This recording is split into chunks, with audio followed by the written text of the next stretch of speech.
જય શ્રી કૃષ્ણ. સર્વ વૈષ્ણવોને મારા ભગવત સ્મરણ. અજ્ઞાનતિમિરાન્ધસ્ય જ્ઞાનાંજન શલાકયા ચક્ષુરુન્મિલિतं મેન તસ્મૈ શ્રી ગુરવે નમઃ. શ્રી ગોવર્ધનનાથ કી જય. શ્યામ સુંદર શ્રી યમુને મહારાણી કી જય. શ્રી વલ્લભાધીશ કી જય. શ્રી ગુસાઈજી પરમ દયાલ કી જય.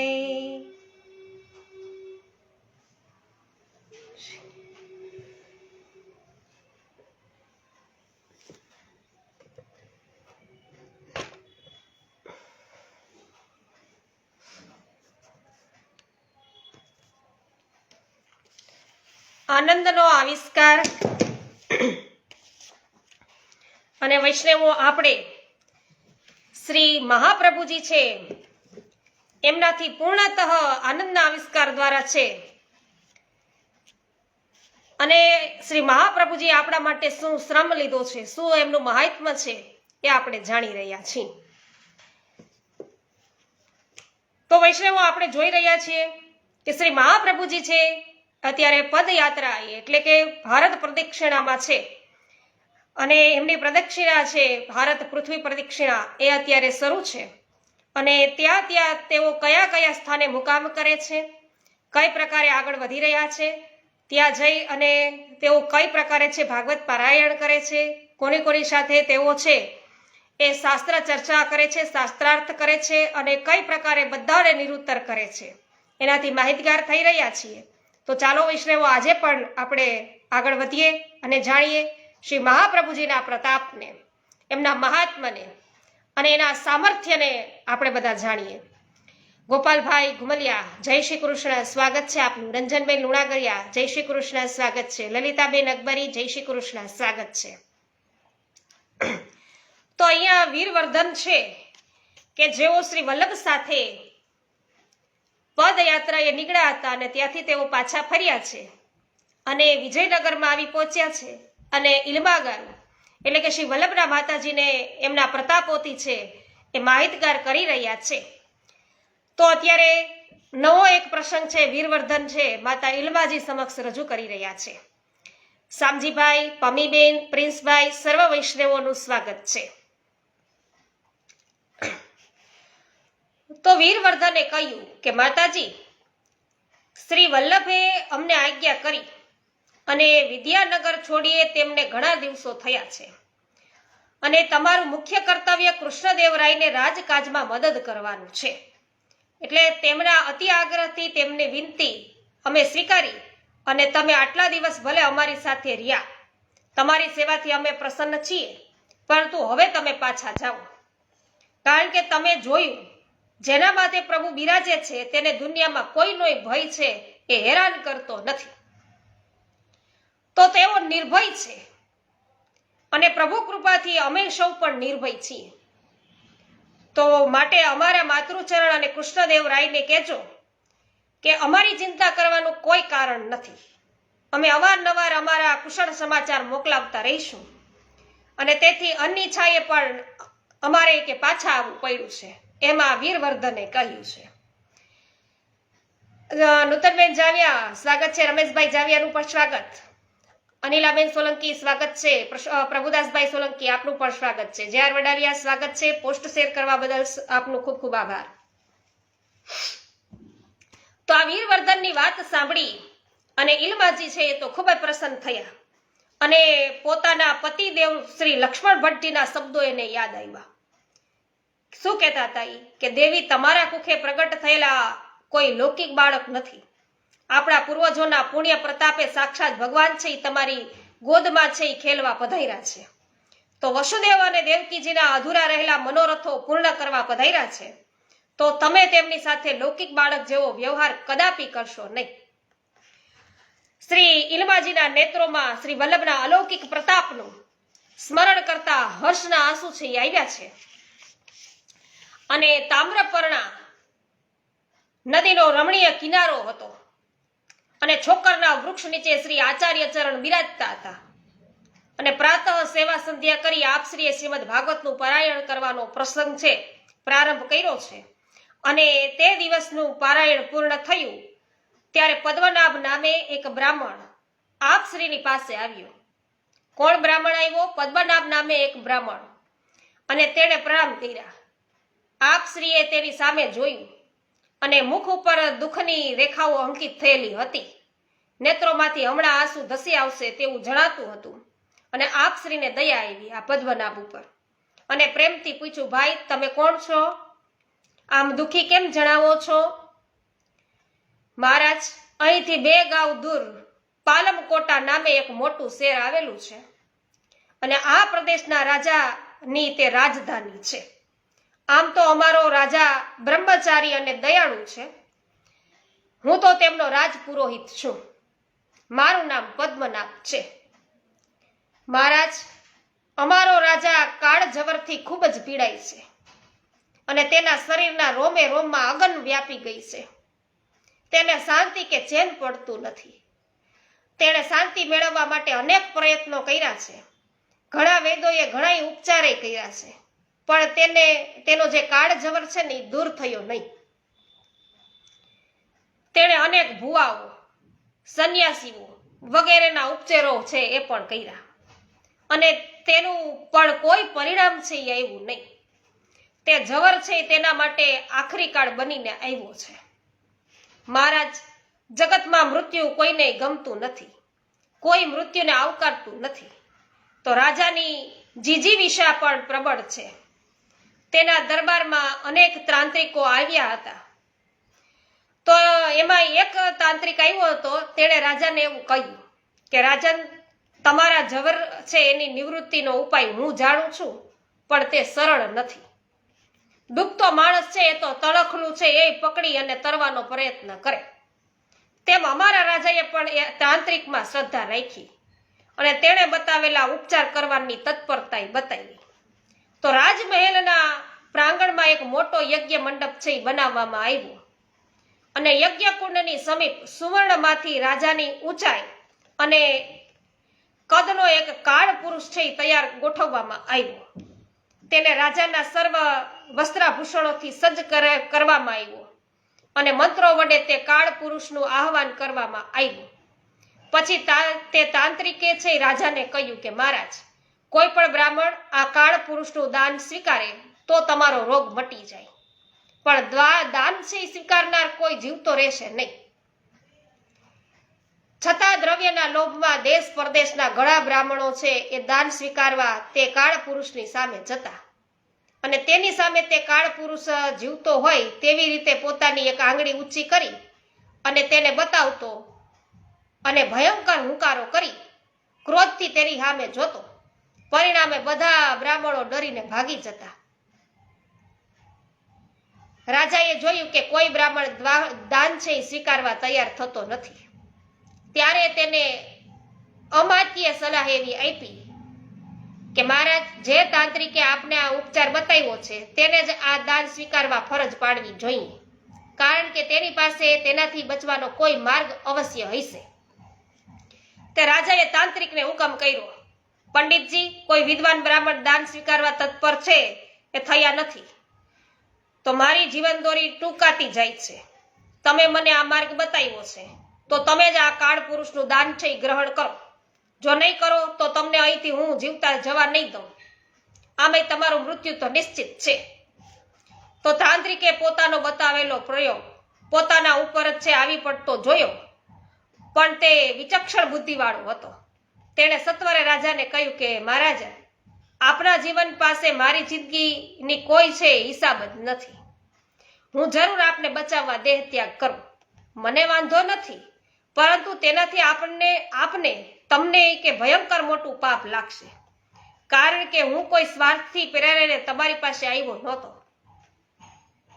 તમારા જવરથી દયાવાન બની અને હું જાણતો હતો તે ઉપાય મેં બતાવ્યો છે. તો વળી હું પરદેશી છું એટલે તમારો અતિથિ છું. તો શાસ્ત્રોની આજ્ઞા છે કે અતિથિને દેવ જાણો. છતાંય મને મારી ભારે પાપના અધિકારી બનવું હોય, તમારે ભારે પાપના અધિકારી બનવું હોય તો હું તો તૈયાર છું. આમ પંડિતે કીધું, જેને આ ઉપાય બતાવ્યો એ.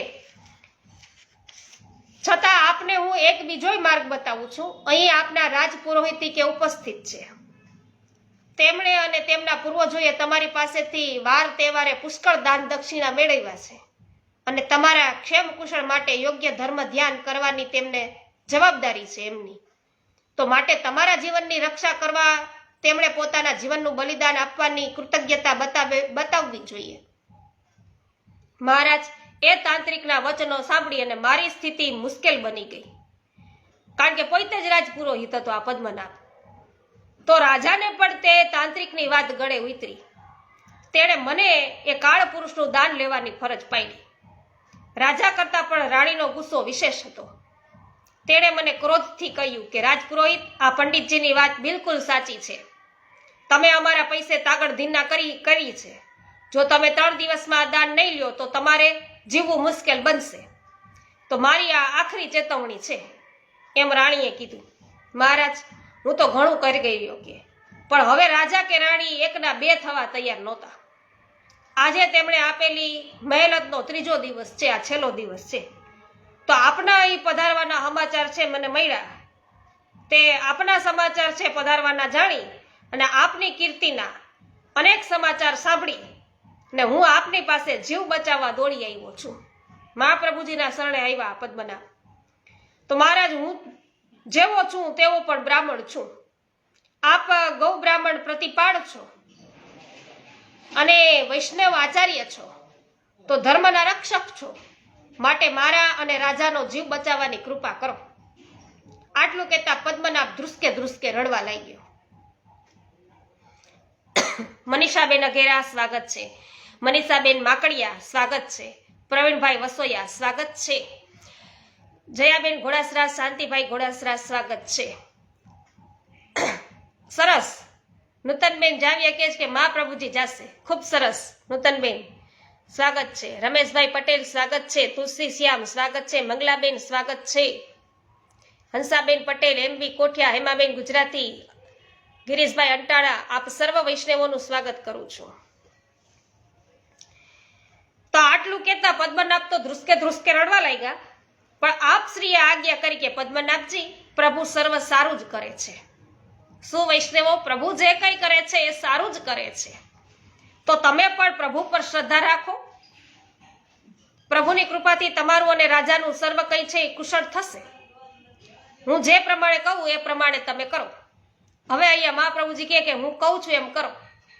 એટલે આપ શ્રીએ પોતાના શિષ્ય પરિકરમાંથી એક વિદ્વાન બ્રાહ્મણને પોતાની પાસે બોલાવ્યા અને આપ શ્રીએ તેમના પર પોતાનું ચરણોદક છાટી. સાંભળજો શું કીધું કે પોતાના શિષ્ય પરિકર હતા. શ્રી મહાપ્રભુજીનો એક શિષ્ય એ વિદ્વાન બ્રાહ્મણ હતો. એને પોતાની પાસે બોલાવ્યા મહાપ્રભુજીએ અને પછી મહાપ્રભુજીએ તેમના પર છે પોતાનું ચરણોદક છાટ્યું અને તેને બ્રહ્મ જ્ઞાનના તેજથી અતિ પ્રકાશમાન બનાવ્યા અને આજ્ઞા કરી કે સ્વભુ ગાયત્રીનું મુખ અગ્નિ છે અને હું પોતે અગ્નિ વૈશ્વાનર સ્વરૂપ છું. તેથી અલૌકિક અગ્નિ છે એનું ધ્યાન કરી તમે નિર્ભયતાથી તે કાળ પુરુષનું દાન છે ને ગ્રહણ કરજો. તમને કોઈ પણ પ્રકારની હાનિ થશે નહીં. તમે પદ્મનાભજી સાથે રાજ દરબારમાં જાઓ. એટલે આપ શ્રીની આજ્ઞાથી પદ્મનાભજી છે ઘણા પ્રસન્ન થયા અને તેઓ સ્વભુને સાથે લઈને પછી પાલમકોટા પહોંચ્યા.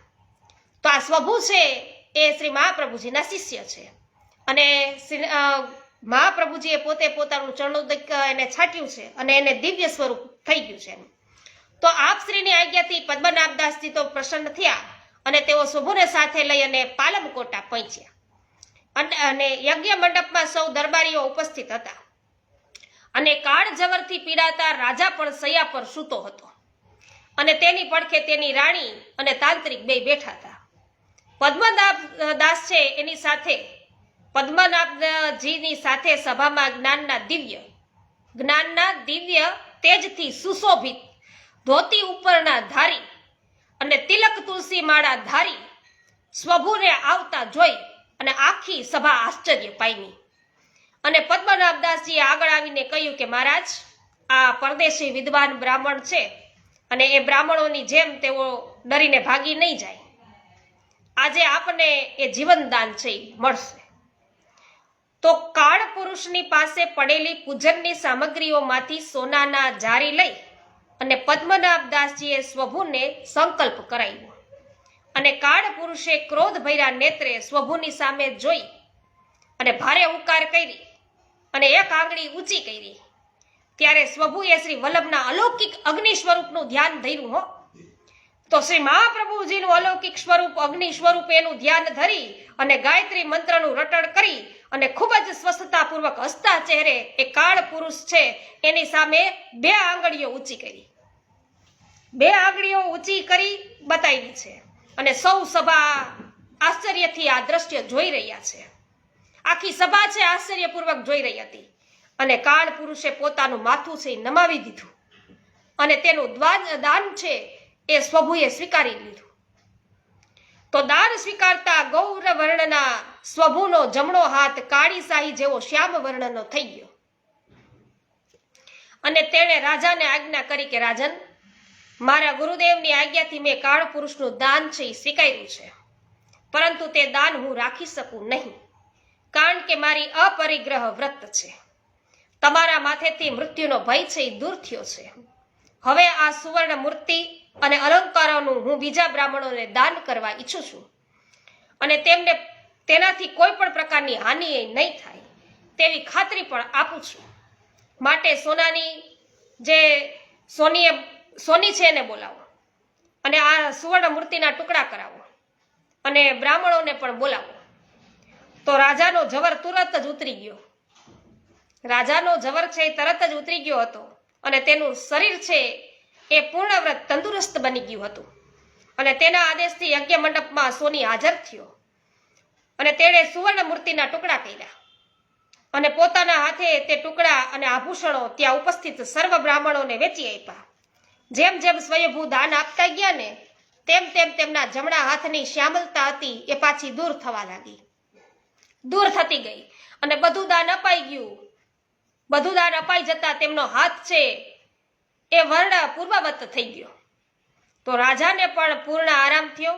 આ જોઈ રાજા અને રાણી સહિત આખી સભા આશ્ચર્ય પામી અને પેલા તાંત્રિકને પણ ઘણું આશ્ચર્ય થયું. તે રાજાએ સ્વભુને માનપૂર્વક પોતાના સિંહાસન પર પોતાની બાજુમાં હાથ પકડીને બેસાડ્યા અને પૂછ્યું કે આપ કોણ છો? આપે મને જીવનદાન આપ્યું છે, હું આપની શી સેવા કરી શકું? રાજપુરોહિત પદ્મનાભજીએ સર્વ હકીકત છે રાજાને જણાવી. સ્વભુએ કહ્યું કે રાજન, જે કંઈ બન્યું છે તે મારી શક્તિથી બન્યું નથી. હું તો ખાલી નિમિત્ત માત્ર છું. મારા ગુરુદેવ શ્રી વલ્લભના પ્રતાપ બળે તમે આ પ્રત્યક્ષ છે એ બધું જે કંઈ જોયું એના પ્રતાપ બળે છે. તો આ સર્વ તેમની કૃપાનું પરિણામ છે. તો આ જાણી અને રાજા અને રાણી છે ખૂબ જ પ્રસન્ન થયા અને તેમણે કહ્યું કે જેમણે અમને જીવતદાન આપ્યું એ મહાન વિભૂતિના દર્શન કરી અમે તો પાવન થઈએ જ, પણ અમારા નગરમાં પધરાવી આ નગર પણ પાવન થાય એવું અમે ઈચ્છીએ છીએ. માટે અત્યારે જ આપશ્રીને સન્માનપૂર્વક છે એ પધરાવવા લશ્કર સહિત અમે જાતે જઈશું. તો રાજા અને રાણી લશ્કર લઈને સ્વભુ અને પદ્મનાભજીને માનપૂર્વક સાથે લઈ અને ત્રામ્રપર્ણા નદીના કિનારે ગયા અને દૂરથી આચાર્ય ચરણના દર્શન થતા સૌએ શ્રી આચાર્ય ચરણનો જયઘોષ કર્યો. શ્રી વલ્લભાધીશ કી જય. અને આપશ્રીની પાસે આવતા સ્વયંભુએ પદ્મનાભજીએ રાજા અને રાણીએ આપશ્રીને સાષ્ટાંગ દંડવત પ્રણામ કર્યા અને રાણીએ હાથ જોડી ગદગદ કંઠે વિનંતી કરી કે મહારાજ, આપને પામીને અમે ધન્ય થયા છીએ અને ભયમુક્ત થયા છીએ. તો આપની અમૃત દ્રષ્ટિથી રોગથી છે દુર્બળ બનેલા મારા પતિ એટલે કે રાજા પુનઃ શીઘ્ર તંદુરસ્ત થયા છે. માટે અમે આપના ચરણ કમળમાં વંદન કરવા અને ઋણ મુક્ત થવા આવ્યા છીએ. તો રાજાએ કહ્યું, મહારાજ, જેવી રીતે આપે મને કાળ પુરુષથી મુક્ત કર્યો તેવી રીતે આપ મારા કુટુંબ અને મારા નગરને પણ આપના ચરણ કમળોથી પાવન કરી અને સર્વ પ્રકારના ભય અને દુઃખોથી મુક્ત કરો. તો આપને હું મારી રાજધાનીમાં પધરાવવા માટે આવ્યો છું. આપ કૃપા કરીને પધારો. બિપિનભાઈ ડોબરિયા સ્વાગત છે. મંગલાબેન જય હો નૂતનબેન. ગીતાબેન ભુવા સ્વાગત છે. જય હો જેઆર વડાલિયા. કૈલાસભાઈ કિરાર સ્વાગત છે. ધનેન્દ્રભાઈ આપનું પણ સ્વાગત છે. હેમાબેન જય હો. તો સ્વભુ પાસેથી કાળ પુરુષના દાનની સર્વ ઘટના જાણી અને આપ છે એ ખૂબ જ પ્રસન્ન થયા મહાપ્રભુજી. અને રાજાએ એવી વિનંતી કરી કે મહારાજ, આપને પધરાવવા સુવર્ણ પાલખી તૈયાર છે, આપ તેમાં બિરાજી અને પધારો. રાજન, અમારા શ્રી આચાર્ય ચરણ કોઈ વાહનમાં બિરાજતા નથી. તેઓને ચરણારવિંદથી ચાલવાનું વ્રત છે, માટે તેઓ તમારી જ સાથે ચરણારવિંદથી ચાલતા પધારશે. રાજાએ ખૂબ જ પ્રસન્નતાથી આપશ્રીને રાજ્ય દરબારમાં પધરાવ્યા અને પાલમકોટા શહેરે આપશ્રીનું અભૂતપૂર્વ એવું સ્વાગત કર્યું અને ઊંચા સુવર્ણના સિંહાસન પર આપશ્રીને પધરાવી આચાર્યોચિત પૂજન કરવામાં આવ્યું.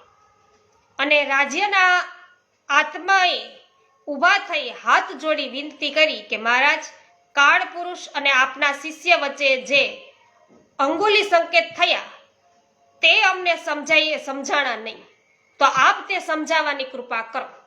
કારણ કે જે ઓલું પૂતળું ઊભું કર્યું હતું કાળનું, એને એક આંગળી ઊભી કરી હતી, આ સ્વયંભૂએ બે કરી તે ઓલો નમી ગયો. તે એ સંકેત શું હતા?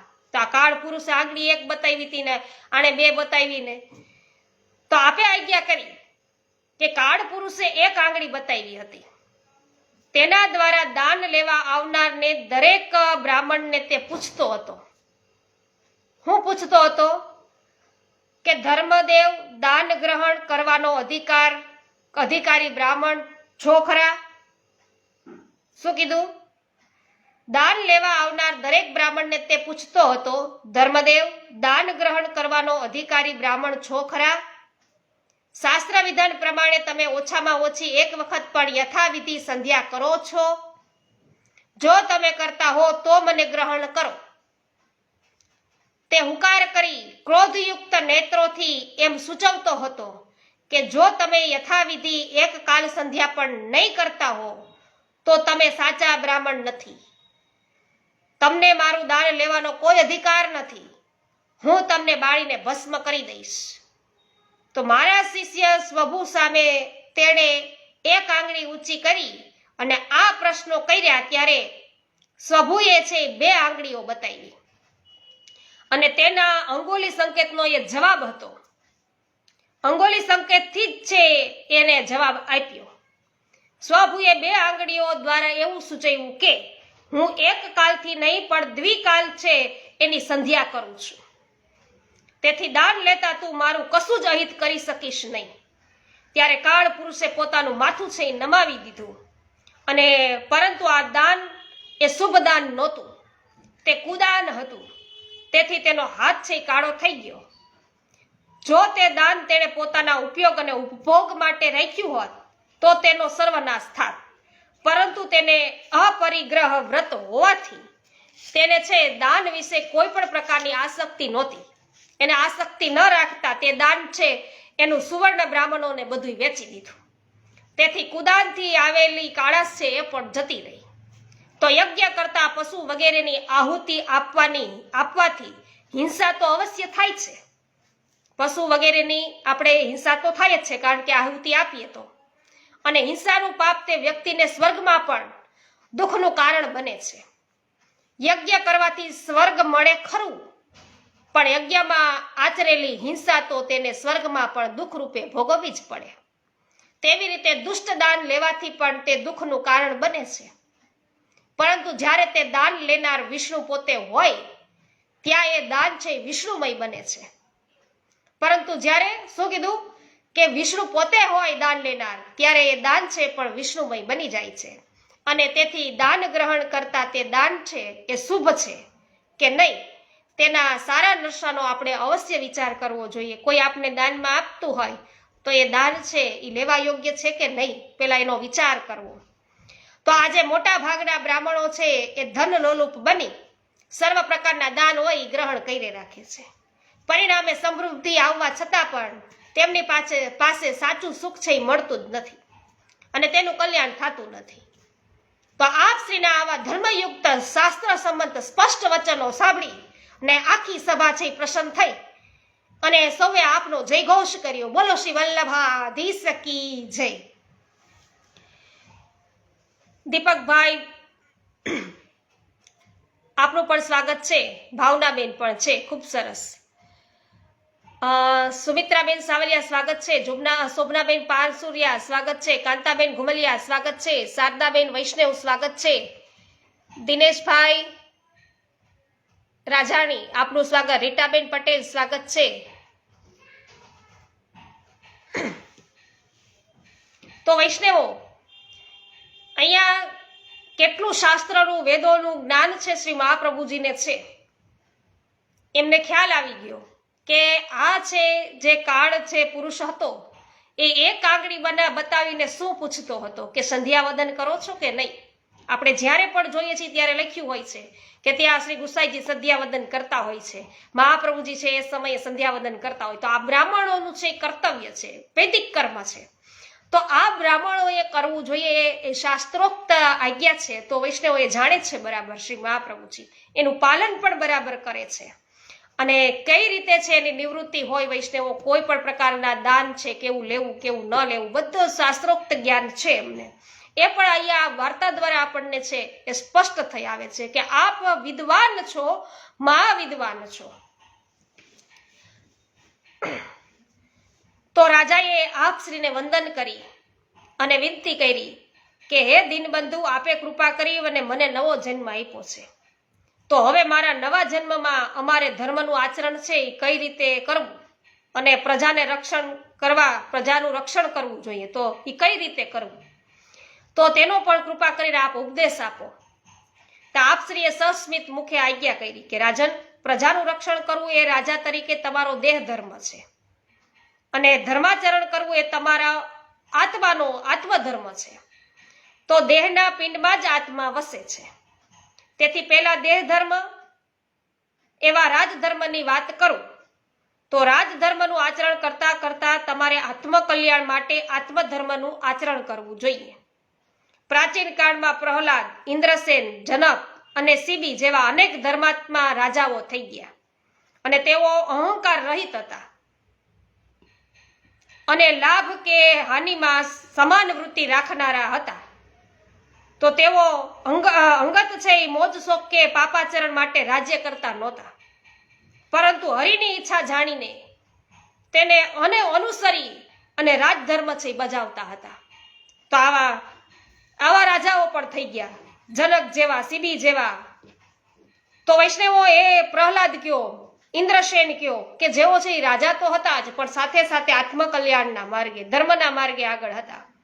હવે સીતાજીને આવું વનમાં જવું પડ્યું પણ જનક રાજાએ એમ નથી કીધું કાલ મારા ભેગી, અહીં થોડુંક રહેવાય. એવા છે કારણ કે એ લોકો ધર્મને જાણનારા છે. તો અમરીશ રાજા છે એ તો પ્રજાનો સેવક બની સર્વને સુખ થાય તેવા પ્રયત્ન કરતા અને તે પોતાના રાજસભામાં સર્વદોષથી રહિત ન્યાયશાસ્ત્રને જાણનાર 4 થી 8 વિદ્વાન બ્રાહ્મણો છે રાખતો અને ધર્મશાસ્ત્ર તથા દેશકાળને અનુસરીને તેમની પાસે ન્યાય કરાવતો. તો તેઓ જે ન્યાય આપે તે છે એની ઉપરવટ તે જતો જ નહીં. આવા રાજા અમરીશ હતા. શોભનાબેન, તમારો ખૂબ ખૂબ આભાર. શ્રી મહાપ્રભુજીની કૃપા જ સર્વ કંઈ જાણજો, બરાબર. આપણું કોઈ સામર્થ્ય જ નથી. જયંતિભાઈ ઉંદાદ આપનું પણ સ્વાગત છે.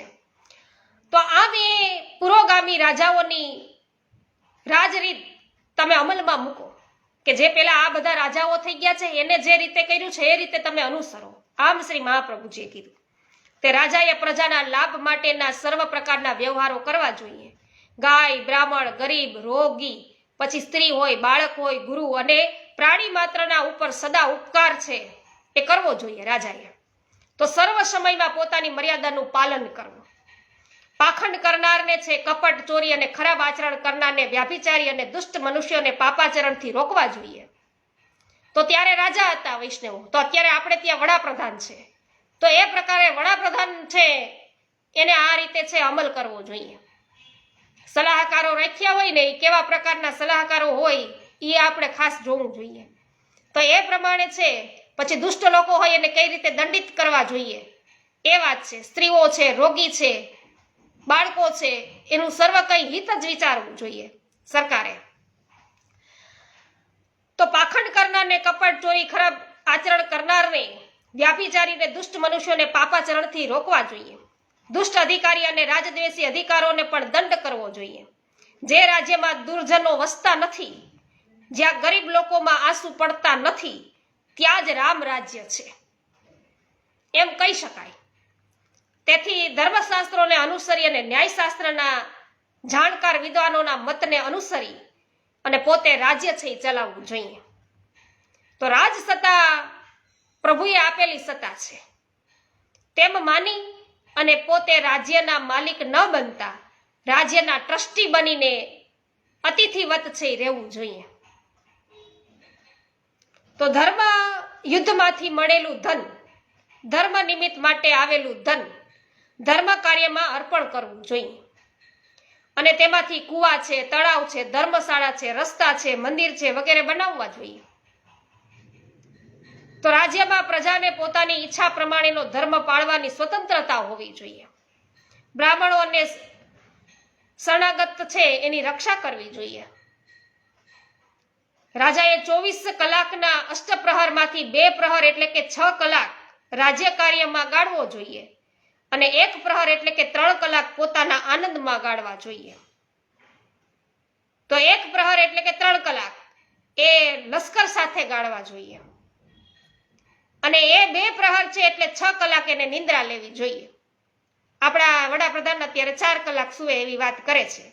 તો લશ્કરોને મળવા જાય, વિદ્યાર્થીઓને મળવા જાય છે, ધીમે ધીમે આપણને એવું લાગે કે અનુસરણ કરે છે, પણ હજુ પણ દુષ્ટ લોકોને તો દંડિત ખાસ કરવા જોઈએ. ભ્રષ્ટાચારીઓ છે એમને પણ આવી રીતે કરવા જોઈએ. સ્ત્રીઓ છે, બાળકો છે, એમને પૂરેપૂરી સગવડતાઓ પ્રાપ્ત થઈ જાય અને ભ્રષ્ટાચાર તો અતિ વ્યાપેલો છે તો એ ખરેખર દૂર થાય ત્યારે રામ રાજ્યની શરૂઆત થાય આપણા ભારતમાં. વૈષ્ણવો,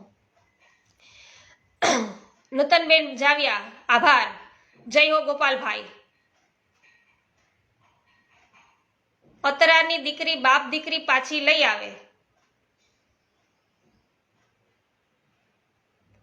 હજુ મંગલાબેન સ્પષ્ટ નથી થયું કારણ કે કદાચ હું તમે જે વાર્તા કહેતા હોય એનાથી અપરિચિત હોઈ શકું.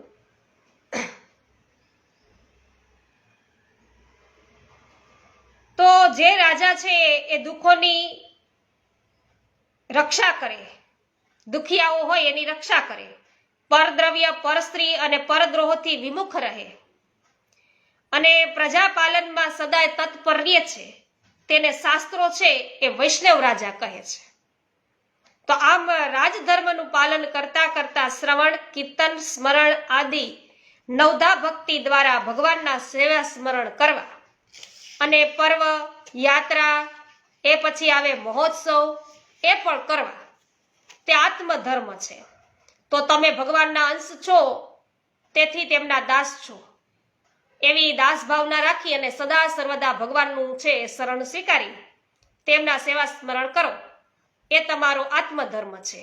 તો અત્યાર સુધી જે કઈ વાત કરી હતી એમના દેહ ધર્મની વાત કરી હતી, હવે એમના આત્મધર્મની છે શ્રી મહાપ્રભુજીએ રાજનને વાત કરી. તો એ જ તમારો આત્મધર્મ છે અને તે મુખ્ય ધર્મ છે. આ સાંભળી રાજા સહિત સૌ સભાજનો છે એ ખૂબ જ પ્રસન્ન થયા અને રાજાએ રાણી સહિત શ્રી વલ્લભને વિનંતી કરી કે મહારાજ, આપે અમને જીવનદાન આપ્યું છે તો કૃપા કરી અમને સેવક કરો. શ્રી વલ્લભે તેમને દેવી જીવ જાણી શ્રી અષ્ટાક્ષર મંત્ર આપી અને તુલસી માળા આપી અને સેવક કર્યા. રાજ પુરોહિત પદ્મનાભજી સહિત ઘણા સભાજનો આપના સેવક થયા અને રાજાએ છે આ રીતે શ્રી મહાપ્રભુજીનું શરણ છે એ સ્વીકાર્યું. તો રાજાને યથોચિત સાંત્વના આપી અને તેમનો પ્રેમ ભાવ સ્વીકારી આપ શ્રી શિષ્યો સહિત છે એ વૈકુંઠ ક્ષેત્ર તરફ આગળ વધાર્યા. તો અહીં આ 12મો પ્રકરણ છે એમની પૂર્ણાહુતિ થઈ. વૈષ્ણવો, તો વૈષ્ણવ આપણે જોઈએ છીએ કે મોટા મોટા રાજાઓ છે એમના સેવક ગણો સાથે અને પોતાના કુટુંબીજનો, પરિવારજનો સાથે શ્રી મહાપ્રભુજીને શરણે આવે છે. રાજા જેવા રાજાઓ પણ તો વૈષ્ણવો આપણે પણ કેટલા કૃપાપાત્ર હશું કે આપણને બ્રહ્મ સંબંધ થયું છે. તો જે ગુરુ પાસેથી આપણે બ્રહ્મ સંબંધ લીધું છે તો આપણા મુખ્ય ગુરુ તો શ્રી મહાપ્રભુજી જ છે, કારણ કે જેમની પાસેથી આપણે બ્રહ્મ સંબંધ લીધું છે એના સાક્ષાત હૃદયની અંદર શ્રી મહાપ્રભુજી બિરાજે છે અને એમના વતી આપણે શ્રી પ્રભુના શરણે ગયા છીએ. તો વિચાર કરો વૈષ્ણવો કે આવા રાજાઓ છે એના તો ભાગ્યની વાત તો ઠીક, પણ આપણે કેટલા એના કરતા પણ મહાબળ ભાગી કહેવાય કે પ્રભુએ આપણું શરણું છે, આપણે પ્રભુને છે શરણે ગયા છીએ તો આપને દાસ તરીકે સ્વીકાર્યા પ્રભુએ. તો આપણે તો એના દાસના પણ દાસ બની રહીએ એવી હર હંમેશ શ્રી મહાપ્રભુજીને વિનંતી કરીએ. આવા પ્રતાપી અને સમર્થ ગુરુ છે આપણી માથે ગાજી રહ્યા છે વૈષ્ણવો, ત્યારે આપણે આ નિર્ભય થઈ અને એક હું વૈષ્ણવ છું એવું છાતી ઠોકીને આપણે કહી શકીએ છીએ. તો આ વૈષ્ણવતાની ડિગ્રી આપને પ્રાપ્ત થઈ શ્રી મહાપ્રભુજીની કૃપાથી પ્રાપ્ત થઈ છે વૈષ્ણવો. તો બોલો શ્રી વલ્લભાધીશ કી જય, શ્રી ગુસાઈજી પરમ દયાલ કી જય.